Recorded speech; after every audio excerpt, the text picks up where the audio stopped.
नमस्कार, सुरेखा रेसिपीमध्ये तुमचे खूप खूप स्वागत आहे। आज मी तुम्हाला दह्यातला शेवगा बनवून दाखवणार आहे। बनवायला अतिशय सोपा, खायला चमचमीत ही रेसिपी करण्यासाठी आपल्याला शेवगा लागणार आहे आणि मी तुम्हाला शेवग्याची कुठलीही पातळ भाजी बनवून दाखवणार नाही आणि कुठलंही वाटण न करता ही भाजी आपण आज बनवणार आहोत। तर ह्या भाजीसाठी मी इथे फ्रेश अशा ह्या शेंगा घेतलेल्या आहे, त्या कट करून घेतल्या आहेत। अशा पद्धतीच्या शेंगा घ्यायच्या आहे। यामध्ये गर जास्त असतो आणि याच्या आपल्याला शिरा काढून घ्यायच्या। ह्या कडवट लागतात म्हणून आपल्याला काढून टाकायच्या आहेत। शेवग्याच्या शेंगा ह्या अतिशय पौष्टिक असतात। या शेंगांचे सूप करून पिल्याने आपली हाडे मजबूत होतात। दुधापेक्षा 4 पट जास्त कॅल्शियम या शेवग्याच्या शेंगामध्ये असते। आरोग्याच्या दृष्टीने फारच उपयोगी आहे। त्यामुळे आपल्या आहारामध्ये शेवग्याच्या शेंगांचा समावेश नक्की करा। तर इथे सर्व शेंगांची मी साल काढून घेतलेली आहे। हे बघा, आता ह्या शेंगा आपल्याला पाण्यामध्ये टाकायच्या आहे। इथे मी पातेल्यामध्ये थोडे पाणी घेतले आहे, यामध्ये टाकूया आणि यामध्ये आपल्याला अर्धा चमचा इतके मीठ टाकायचे आहे आणि हे गॅसवरती 5 मिनिटं आपल्याला उकडून घ्यायचं आहे। मीठ टाकल्यामुळे ह्या शेंगा आळणी होत नाही। ही प्रोसेस आपल्याला यासाठी करायची आहे की याला कडवट वास असतो, उकडून घेतल्यामुळे तो निघून जाईल। शेंगा उकडेपर्यंत आपण पुढची तयारी करून घेऊया। इथे मी मीडियम साईजचे 2 कांदे घेतलेले आहे। तुमच्याकडे जर मोठे कांदे असेल तर एकच कांदा घ्या। आता हा कांदा आपल्याला जितका बारीक चिरता येईल तितका बारीक चिरून घ्यायचा आहे, कारण आपल्याला कुठलंही वाटण न करता ही भाजी बनवायची आहे, त्यामुळे बारीक चिरून घ्यायचा। छान असा बारीक कांदा आपला चिरून झालेला आहे। आता एक टोमॅटो घ्यायचा आहे। मी ते एक टोमॅटो घेतलेला आहे।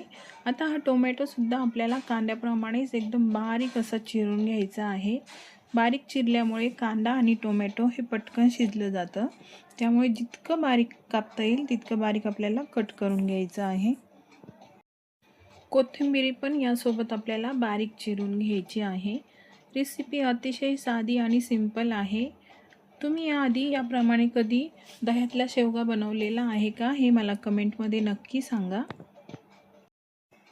हे सर्व कापून झाल्यावरती एक खलबत्ता घ्यायचा आणि त्यामध्ये 10 ते 12 इतक्या मी लसणाच्या पाकळ्या सोलून घेतलेल्या आहे, त्या आपल्याला ठेचून घ्यायच्या आहेत।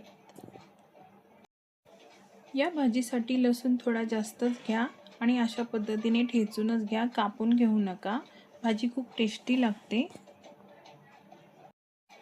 आता गॅसवरती कढाई ठेवूया आणि त्यामध्ये 2 ते 3 चमचे इतके आपण तेल टाकूया। तेल थोडं मी इथं जास्त घेतलेलं आहे, कारण ही भाजी आपल्याला चमचमीत बनवायची आहे। तुम्ही तुमच्या आवडीनुसार कमी जास्त घेऊ शकता। तेल तापले की त्यामध्ये 1 चमचा मोहरी, 1 चमचा जिरे आपल्याला टाकायचे आहे आणि हे मस्त फ्राय होऊ द्यायचे आहेत। जिरे मोहरी मस्त फ्राय झाली की यामध्ये 1 चमचा तीळ घालूया। इथे मी पांढरे तीळ घातलेले आहे। तीळ घातल्यामुळे हा शेवगा आणखीनच पौष्टिक होतो आणि ठेचलेला लसूण सुद्धा आपल्याला यामध्ये घालायचा आहे। आता हे चांगलं आपल्याला मिक्स करून घ्यायचं आहे। आता यामध्ये बारीक कट केलेला कांदा आपल्याला घालून घ्यायचा आहे आणि कांदा आपल्याला मस्त मऊसूद होईस्तोवर परतून घ्यायचा आहे। कांद्यामध्ये थोडेसे मीठ घालूया। मीठ घातल्यामुळे कांदा पटकन परतला जातो आणि मऊसूद पण होतो। मीठ घातल्यामुळे कांदा मस्त पटकन फ्राय झालेला आहे। आता यामध्ये थोडेसे हिंग आपल्याला टाकायचे आहे आणि हिंग सुद्धा मस्त यामध्ये फ्राय होऊ द्यायचे आहे। यामध्ये मी थोडीशी कोथिंबीर पण घातलेली आहे। फोडणीमध्ये कोथिंबीर घातली की त्याचा मस्त यामध्ये सगळा आरग उतरतो। तो व्हिडिओ स्किप झाला कोथिंबीर टाकतानाचा।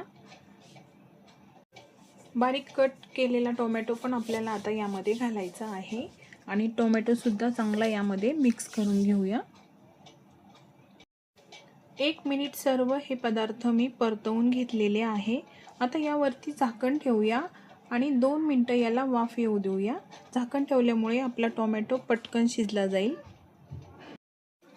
2 मिनटं झालेली आहेत. आता आपण झाकण काढूया. तर हे बघा, मस्त आपले हे सगळं मस्त मऊसूत शिजलेलं आहे. कांदा, टोमॅटो, मसाले सर्व. आता यामध्ये मी काही बेसिक मसाले घातलेले आहे. 1 चमचा धना पावडर, 1 चमचा मिरची पावडर, 1 चमचा गरम मसाला आणि अर्धा चमचा हळद. मसाले टाकतानाचा व्हिडिओ माझ्याकडून शूट झाला नाही, त्यामुळे प्लीज थोडं समजून घ्या. आता हे मसाले सुद्धा मस्त आपल्याला परतून घ्यायचे आहे यासोबत. या भाजीसाठी दुसरे कोणतेही मसाले घालायची गरज नाही. जे आपण रेग्युलर घरी वापरतो तेच मसाले यामध्ये तुम्ही घालू शकता. 1 मिनिट मी मसाले घातल्यावर पण परतून घेतलेला आहे. तुम्ही बघू शकता साईडनी याला मस्त तेल सुटलेलं आहे. आता आपल्याला यामध्ये 2 चमचे इतके दही घालायचे आहे. दही घालताना गॅसची फ्लेम मोठी ठेवायची आणि फटाफट मिक्स करायचं. कमी गॅस असताना दही यामध्ये घालायचं नाही, नाहीतर दही फुटू शकतं. दही फ्रेश घ्या, जास्त आंबट घेऊ नका. आणि जर तुम्हाला दही जास्त घालायचं असेल तर टोमॅटोचं प्रमाण कमी करा. तर हे बघा, इथे दही अजिबात आपलं फुटलेलं नाही. अजिबात आंबटसुद्धा ही भाजी होत नाही. मी मस्त 2 मिनटं हे परतून घेतलेलं आहे. आता आपण जो शेवगा शिजवलेला आहे, 80% मी हा शेवगा शिजवून घेतलेला आहे, तो यामध्ये घालायचा आहे. आणि त्यामध्ये 2-3 चमचे शेंगा उकडल्याचं पाणी होतं, ते सुद्धा मी घातलेलं आहे. आता हे सर्व आपल्याला चांगलं मिक्स करून घ्यायचं आहे. शेवग्याच्या शेंगा ह्या खायला पौष्टिक असतात आणि तो आपण खायलाच हवा. आणि अशा पद्धतीने जर तुम्ही बनवलं तर घरातले सर्वच आवडीने खातील. यामध्ये पुन्हा मी थोडेसे मीठ घातलेले आहे. आपण आधी पण मीठ घातलेले आहे शेंगा शिजवताना, कांदा परतताना, तेव्हा आपण अंदाजाने मीठ घाला आणि हे पुन्हा चांगलं मिक्स करून घ्या. आता यावरती आपण झाकण ठेवणार आहोत आणि 3 ते 4 मिनटं याला मस्त लो फ्लेमवरती वाफ येऊ देऊया. 2 मिनटं झाल्यावरती अधूनमधून हे मस्त मिक्स करून घ्यायचं आहे. 3 ते 4 मिनिटांनी झाकण आपल्याला परत काढून घ्यायचं आहे. तर हे बघा, इथे आपला शेवगा मस्त तयार झालेला आहे. साईडनी पूर्ण याला तेल सुटलेलं आहे. जे 20% शेवगा शिजायचा बाकी होता तो या वाफेमध्ये शिजलेला आहे. तुम्ही बघू शकता किती छान आपली ही भाजी तयार झालेली आहे, कुठलंही वाटण न करता. आता यामध्ये आपल्याला बारीक कट केलेली कोथिंबीर घालायची आहे. कोथिंबीर भरपूर घाला, मस्त टेस्टी लागते भाजी. आता मस्त मिक्स करूया. खूप छान टेस्टी आणि झटपट ही आपली भाजी तयार झालेली आहे. कुठल्याही प्रकारचं आपण या भाजीसाठी वाटण केलेलं नाही. तुम्ही बघू शकता किती छान ही भाजी झालेली आहे. या पद्धतीने जर तुम्ही बनवले तर नक्कीच सगळ्यांनाच आवडेल. आता ही भाजी आपण सर्व करूया. इथे मी चपाती बरोबर तुम्हाला सर्व करून दाखवली आहे. ही भाजी तुम्ही चपातीसोबत खाऊ शकता, भातासोबत खाऊ शकता, भाकरीसोबत तर अप्रतिम लागते. ज्वारीची किंवा बाजरीची भाकर यासोबत खाऊन बघा, खूप टेस्टी लागते. टिफिनसाठी तर अगदी 10 मिनिटांमध्ये तुम्ही ही भाजी बनवू शकता, एकदम झटपट. हा शेवगा किती मस्त शिजलेला आहे मी तुम्हाला दाखवते. हे बघा, मस्त झालेला आहे. तर अशा पद्धतीने आपली दही शेवग्याची भाजी इथे तयार झालेली आहे. रेसिपी आवडली तर लाईक करा, सबस्क्राईब करा, शेअर करा, सोबतच बेल आयकॉनला क्लिक करा, म्हणजे माझ्या सर्व रेसिपी तुम्हाला बघायला मिळतील. पुन्हा भेटू पुढच्या रेसिपीमध्ये. तोपर्यंत मस्त खा आणि मस्त रहा.